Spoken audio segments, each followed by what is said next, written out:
So the financial literacy challenge that we run every year is a competition that includes both our budgeting game and investing games. So with our budgeting game, your students will play through 12 simulated months where they're going to manage their personal finances, paying bills, managing a credit card, setting savings goals. Each month of the game takes approximately 15 minutes in real life. So it's not a huge time commitment. Students can do it at home or at school, depending on how you want to structure your class.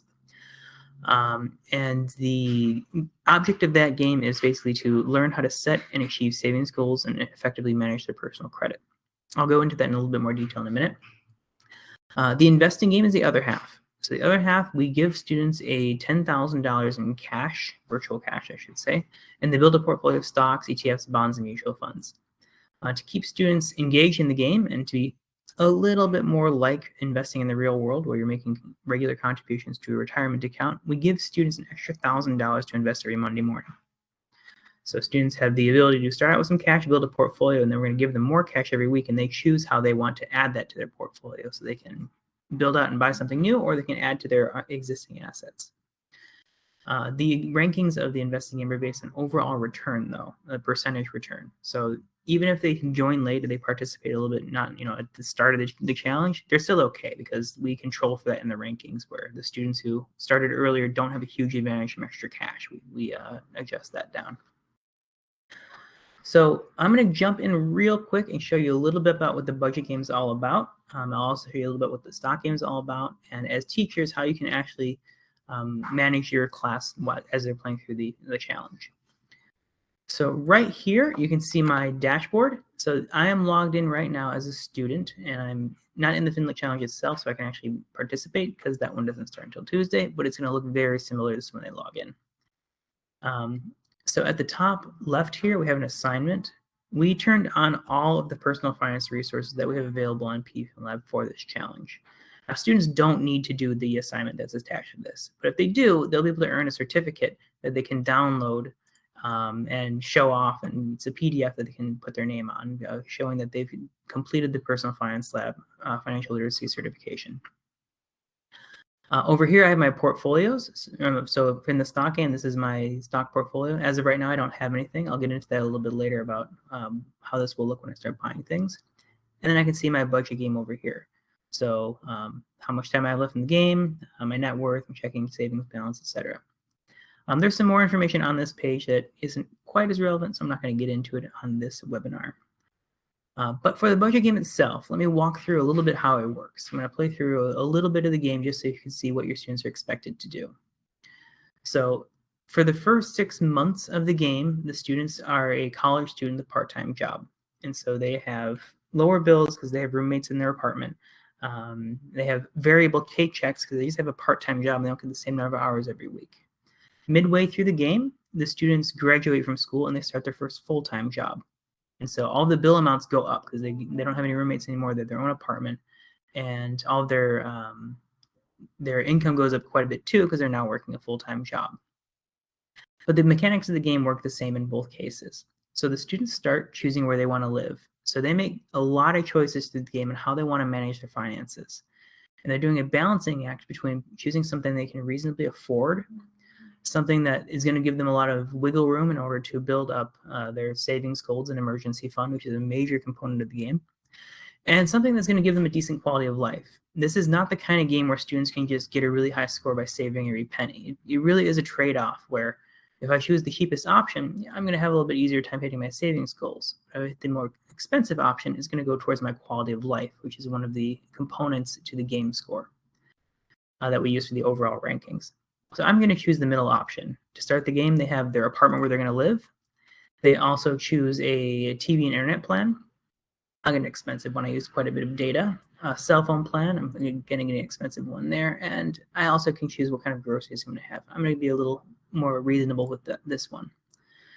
And students do have the option to change their options later if they find that the settings they chose weren't appropriate for the way they wanted to play the game. They have fees for breaking their lease or changing their cell phone or internet plans, but they can change their grocery plan at any time. So I play the game by rolling a die.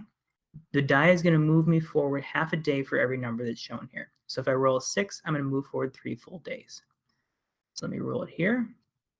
And the first objective students have every month is to set a savings goal. This is one of the most important things we do on PFLM is teaching students to set and hit savings goals. So here, the first thing I'm going to see is the income I'm expected. And you can see the hours I'm scheduled to work are a little bit, I'm pretty consistent for most of the month, but the first week I've got a pretty few hours. So I need to first total up how I'm going to get. That way students can actually focus on it. So 504, and I'm getting 4 of those because there happen to be 5 weeks or 5 Fridays when they get their paycheck in April. And then 240. So I will have 2256. Now, when students are in part-time mode, they work at a cafe and they can expect to earn another 10% of that as tips, which also will appear in their paycheck. So I see my after-tax income. And then I get a breakdown of the bills I'm going to get. I know what my bills are because I chose most of them. There's a couple that I don't really get any flexibility on for the, like my car payment is not flexible, etc. But then I'm asked to estimate how much I need to pay for other things that are going to come up during the month. And the first month or two of the game, students aren't really going to have any idea about this, and they might just do a wild guess. And that's okay. This doesn't impact their score or anything. But one of the other things that we're trying to teach in the budget game is to understand what the things besides bills really add up to be, which depending on how your own personal finances work, you know that can be way more than half of your total budget of things that are just not bills. And so I happen to know that for the first 2 months of the game, it happens to be around $300 a month of other things that are going to come up. And I'll show you how that was going to work in my die rolls. And then I continue, and this is where I need to set my savings goal. And so we give students the most points in this game if they save 10% of their at least 10% of their income every month, regardless of what their expenses are. So if they find that some month they didn't get very many hours, or they have a lot of extra bills and things coming in, a lot of unexpected expenses, they need to find ways to make up that difference in order to hit their savings goals consistently. So I want to set a 10% goal of $19.19, which is about $200. And you can see here, that's easy in my expected surplus or shortfall, and it's a good goal to have. We kind of give an indicator for that. And then they start their month. And it's already Friday, so I'm going to get my first paycheck right away. You can see that I have all my withholdings and things taken out of my pay, just so students can see what a real pay stub looks like. And then this gets deposited straight into my checking account. You can see my net worth ticked up right up there. And then here we have a weekend, because I'm already on a Saturday. Every weekend of the game, the students choose how they want to spend their time. And they have 4 different options they can choose between. We have work extra hours. This lets students participate in the gig economy and to earn a few extra dollars. This will launch a mini game where students will we need to get a high score in order to earn extra money, which will appear in the next paycheck. Next is household chores. Household chores is taking care of just stuff around the house. You're cleaning, you're clipping coupons, you're looking over your bills and seeing if you can save any money. A lot of the things they do in household chores, they're not going to give them any immediate cash, but they might be able to get discounts on some of their future expenses. Like it might reduce their grocery bill a little bit, or they might find that there's an error on their cell phone bill and they get that corrected, so they have a long-term benefit for them. Socializing. Socializing is spending fun time with your friends and family. All of these cards, it cost something, but they all give a lot of quality of life points. And so this is a really good way if students have enough money for the month and they've already taken care of their household chores. Socializing is a great way to build up some extra score. And then finally, studying. Studying doesn't have an immediate impact, but if students don't study, they never study at all, they're going to start finding that when they choose other things, they're going to be failing exams while they're in school. And so they will have to pay for expensive tutoring. A long-term benefit of studying is that if students study a lot while they're in part-time mode, when they start full-time mode midway through the game, they're actually going to have a higher starting salary than students who didn't study. Same thing after they've started full-time mode. This will become professional development, where they do things to improve themselves as a worker, in which case, if they do it enough times, they can earn a raise at their job. If you don't do any of these things, there's usually a little bit of a penalty with it. If you don't socialize with your friends, you're going to find out you're getting invited out less often. So you're going to end up losing points in the long term. If you don't take care of your household chores, you're going to get events like a cockroach infestation or lots of other penalties to make you whether you really need to take care of your household sometimes too. So I'm going to work some household chores. I scrubbed down my bathroom. I got a little bit of quality of life because now my bathroom's cleaner. So great. And then you can see here that as of this day, my rent bill just got issued too. You might have missed the pop-up that notified me of it. But you see outstanding bills here, which is subtracted from my net worth, and I can pay my rent here. So I'm going to pay it with my credit card. Oops, my bad. I pay with my debit card. Which clears it out. And I earned quality of life points here, both from that weekend choice that I did of what I chose to do. And when my rent bill was issued, I earned some extra quality of life points because of the quality of the place that I rented. If you remember at the beginning of the game, I chose one of the more expensive options. Students also have their credit card, the credit card statement they can view anytime. They need to use their credit card responsibly in order to build their credit score, another major component of the game. They need to use their credit card to build their credit, but if they use it too much, if they use more than half their credit limit, it's going to hurt their credit score. And so it goes up and down depending on how responsibly they're using it. Students also can transfer money from their checking to savings account, which is how they make contributions towards their savings goals. You see here, I've taken care of my savings for the month right after I got paid, which is what we usually recommend students do. There's also summary report and pages and things. There's not much for me to show you on those right now because they only really show up after you've finished your first month of the game, but students can leave the game and come back at any time and resume exactly where they left off. Before I continue, does anyone have any questions on the budgeting game?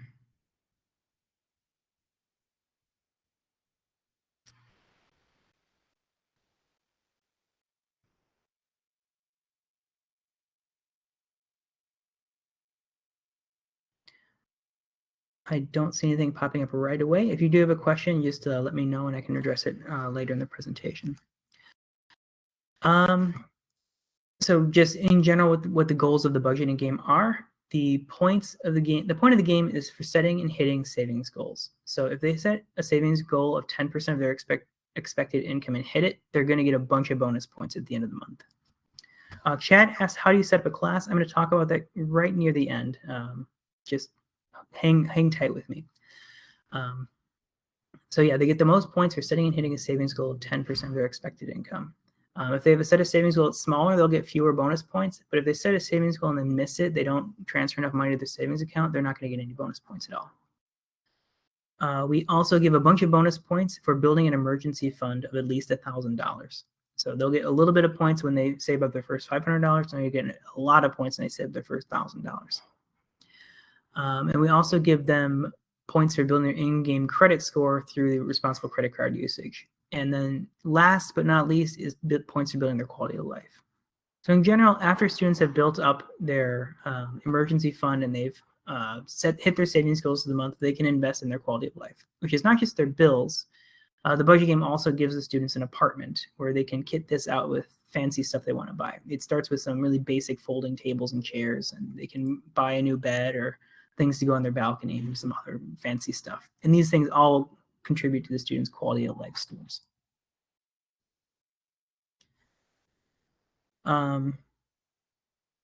How should they pace themselves? So that is an excellent question. So in general, with the budgeting game, pacing is kind of an issue for a lot of teachers. In a regular classroom, we recommend that teachers kind of limit students. There's a ability for a teacher to limit students only a month or two of the budget game a day. But in the FinLit challenge, we actually set the game length a little bit shorter. That way students can all comfortably fit it in a month. So it depends on when you start using the game in your class. If you're using the game starting at the very beginning of April, then you can have students do just, maybe 3 months of the budget game every week. So about 30 to 45 minutes. If you're starting later and you're just kind of having an extra supplement for your students, you can have students just blow through it as fast as they want. I can and have seen students sit down for 2 hours and just play all 12 months. When we're doing our audits at the end, I see that relatively frequently, actually. A lot of students coming in at the last second and just playing all the way through. Another person asking, is this being recorded? Yes, it is being recorded, and we will be sending out the recording after this to everyone who's attended.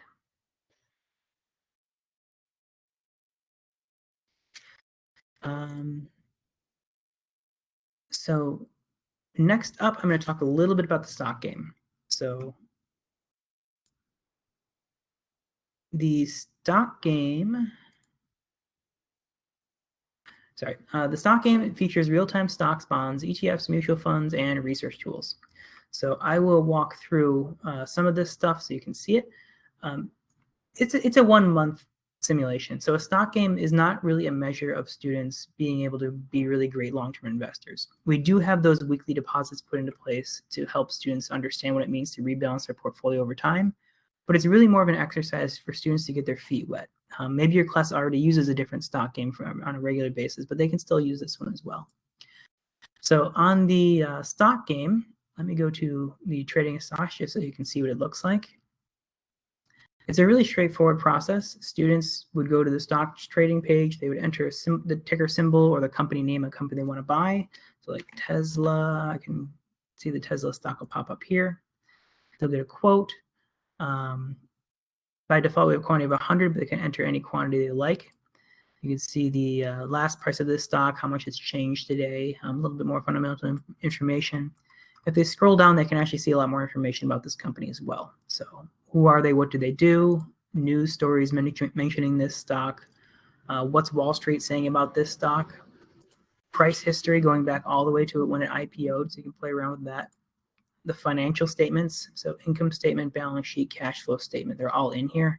And a detailed quote that has a lot more information about some fundamental issues with this company as well. When they want to buy it, it'll give them an estimated cost. Oop, I don't have enough money for 100 shares, so use 10 shares. I'll give them an estimated cost. I preview it here. And students are required to put a note in here about why exactly they're putting this in their portfolio. And Christina asked, do they play both games simultaneously? Yes, they do. Every year we actually have a lot of students that will play just one or the other, depending on what their teacher kind of emphasizes and what the students' interests are, but they can play both as well. Both of them last for the same length of time. We start on Tuesday, April 2nd, and it ends the first Friday in May. But I'll talk about that a little bit more when I get to the prices. So the students need to write here why they're doing it, and teachers can see this too. That way, students aren't just randomly picking stocks and throwing darts at a dartboard.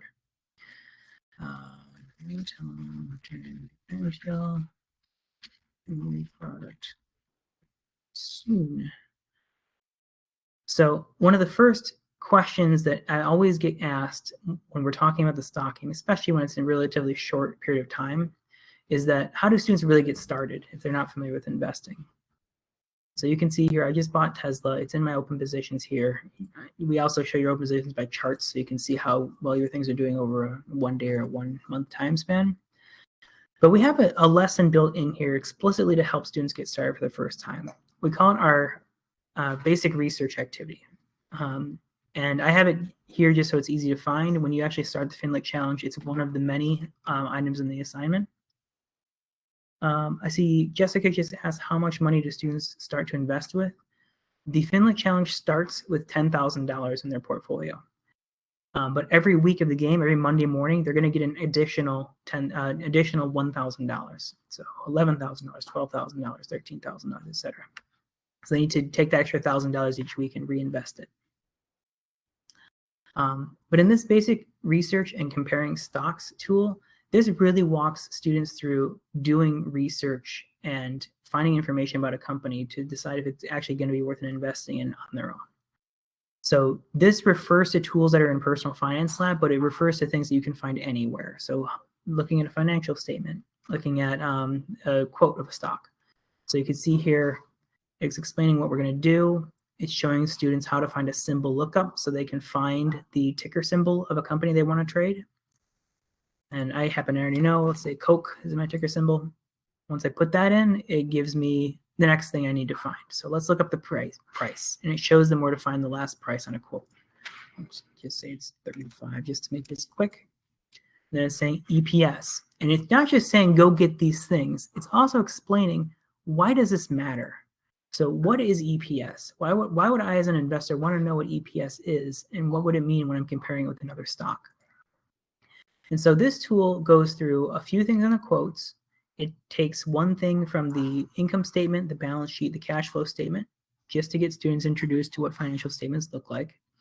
It has them look at a company's news, and it has them look at the stock chart of a company to see how well this stock has been doing over time. And what that really does is at the end of this sequence, I'm looking at the balance sheet here.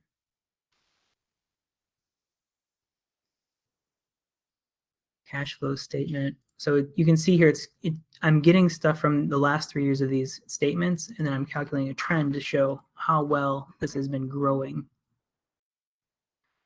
Now I'm looking at price history. I'm looking at volatility. So I'm looking at a stock chart to know, just looking at, is it volatile or is it not volatile? It explains that.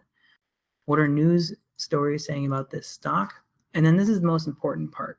Now we show students how to find the sector and the industry of a company, and we show them how to use a stock screener in order to find a competitor. So once they find a comparison ticker, then it asks them to find all the same information for another stock. And once they've done that, it walks through every step of both the first company you're looking at and its competitor. And it gives them a little bit of information of, okay, now you've looked at 2 stocks, you've done some basic research. What does it mean to actually invest? Which one would you think is a better pick for your portfolio? We don't actually tell them which one's the best one. We let them make that decision. We have spring break next week. This is very common. I would like to show them tomorrow, but they would not be able to start until we get back on the 8th. Am I correct? They'll be able to start the either game tomorrow, but they can complete the lessons. So if you come in tomorrow with your students, they will be able to log in. They will be able to do all the tutorials and all the lessons that we have built in. So this activity I'm doing right here, they can do that tomorrow to make some decisions of what they want to put in their portfolio. So they won't be able to start right away, but they'll still get that extra cash because their accounts are already created. So that's all fine. And the students also are able to do this from home. They can access Personal Finance Lab from any computer with a browser. So if they want to try it out on their own, particularly the investing game, they're free to do so. So that's the long and short, the basic research and comparing stocks. And what this really is going through is a lot of the tools that are in our investing research tool up here that really walks students through not everything you could possibly know and invest. That's way too much for like a 1-month exercise, but it's enough for a student to start really thinking about what it means to invest and make some informed decisions. So let me get back to the stock game rules. The students, like I said, start with $10,000 and they get an additional $1,000 every week to invest. I missed where I found this. I'll show that to you in a second. With the FinLit challenge, you can all the lessons are on, so the students can pick and choose which ones you want. You can direct them which ones to use, but you can't create an assignment yourself. If you do want to use Personal Finance Lab in your classes for a full semester, we have site licenses, in which case you get full control over your class of what you want to assign and how. For the other rules for the stock game, there's a $5 minimum stock price, so no penny stocks. Short selling and day trading are allowed. It's a relatively short competition, so we wanted to keep students with options open. They are able to trade on margin. That means they can use borrowed money. It's really easy. If they use up all their cash, the system will just let them continue buying using borrowed money up to their original cash balance. So they can't borrow forever, but they can borrow on margin. And they must diversify their portfolio. They can only put up to 25% of their portfolio in any one single investment. Teacher reporting and teacher sign up and reporting. So this is where I was going to sign up, talk about how you can actually get to your reports and things. But let me go back to show you how I got to this tool. As a student, it would be right here in my assignments at the top. And there's going to be a lot of stuff in here because there's a lot of tasks that are open for this challenge. But it'll be in the list. It'll be called Activity Basic Research and Comparing Stocks. So I'm going to sign out. I'm going to sign up for the challenge. Just if you haven't done it already, we recommend you do this soon. That way you have all of your student accounts ready to go. So you go to the Financial Literacy Challenge at the top of the page. You'll click Register your class for free. You'll choose your teacher username. So I'm going to be K Smith 2024. password, confirm my password, my name, my year of birth, my email address.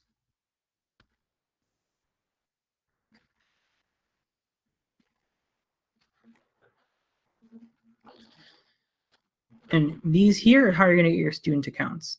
So how student username prefix means when we generate the student accounts for you, you're going to have this in the username with some random letters and numbers after it.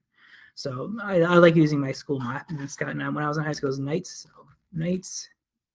And then I'm going to ask for 5 students. Title 1, this is just for our reference of who's using it. USA, and I happen to be in Illinois. So do the terms and conditions, and I'm going to register. And so I've successfully registered. I just got a confirmation email too that has my student usernames and passwords. And then when I log in as a teacher, I'm taken here. This is my teacher dashboard. And you can see here, these are the student accounts I was created. As a teacher, I can see my students' passwords and read, so I can help them if they need it. I can edit my students' usernames and things as well if I need to. And then you'll be able to see when the stock game starts, there'll be a button to see their stock game progress. You can see their budget game details, all their transactions, all the stuff they've done in the budget game you'll be able to see for them. If the student hasn't started yet, it's just going to say zeros for everything, but that is kind of expected. If you're looking for additional resources on how you can help use this in your class, we also have our teacher packets. So our teacher resource packet here has a lot of stuff about using the game. How does the game work? Some 2 to 5 minute tutorials of what the games are all about. We have a student user guide that you can download and give to your students as well. We have grading rubrics. So if you want to use this as a graded activity in your class, you can get grading rubrics here. We have a lot of lesson plans that talk about how features of Personal Finance Lab can be used in your class.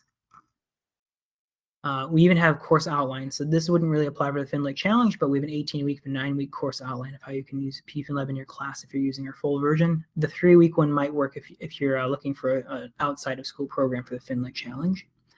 And we have a bunch of videos that just walk through how the different games work, lessons about financial literacy that we have built in, that our team has built for our entire library.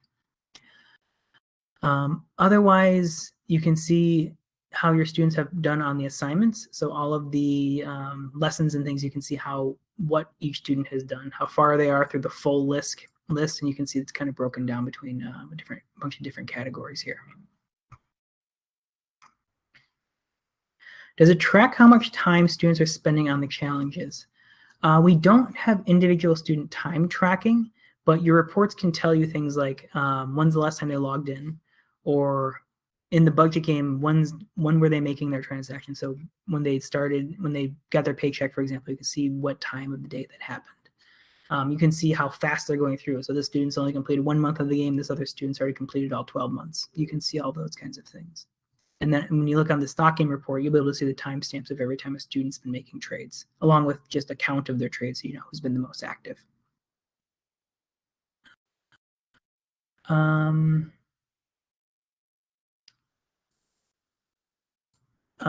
Just remember also that the FinLit Challenge is completely free. If you have other teachers in your school who might just be a little bit curious, they can sign up and participate and let their students use a completely optional activity. We want as many students using it as possible because we have a lot to offer. Other teachers, other schools, there's really no restriction. So just as many as we can get.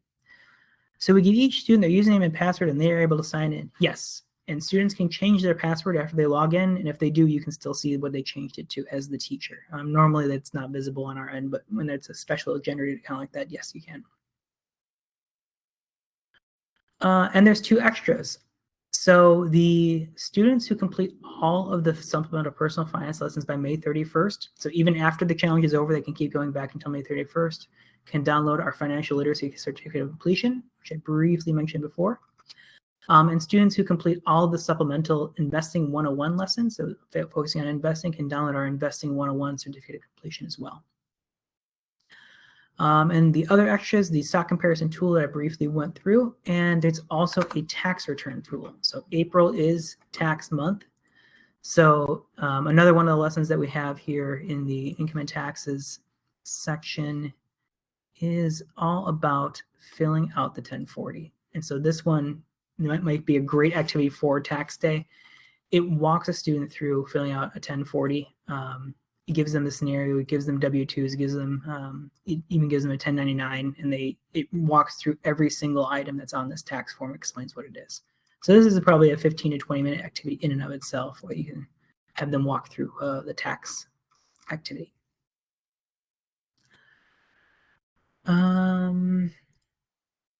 Last but not least, I know we're already just about out of time for the prizes. The top 3 students in each region, and you can find the regions on the Financial Literacy Challenge landing page off the homepage of FinLit.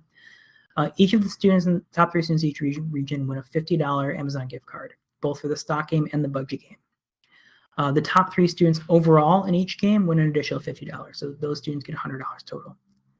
Prizes are distributed to the teachers. And so if you have a winning student, our team is going to contact you at the end of the challenge, and it's going to be your responsibility to get it to the student who won it. We don't keep any personal information from any students, and we don't have any way to contact them directly. We also are inviting all students who participate to nominate their teacher to be a Financial Literacy Featured Teacher of the Month on FinLit, and the teachers who do get chosen from the nominations will each win a $100 Amazon gift card for themselves. And we will be featuring you and how you teach your personal finance class in our newsletters this fall. So good luck. We're looking forward to your participation. And I will hang back for any other questions for another few minutes. So if you have any other questions, feel free to post to the QA.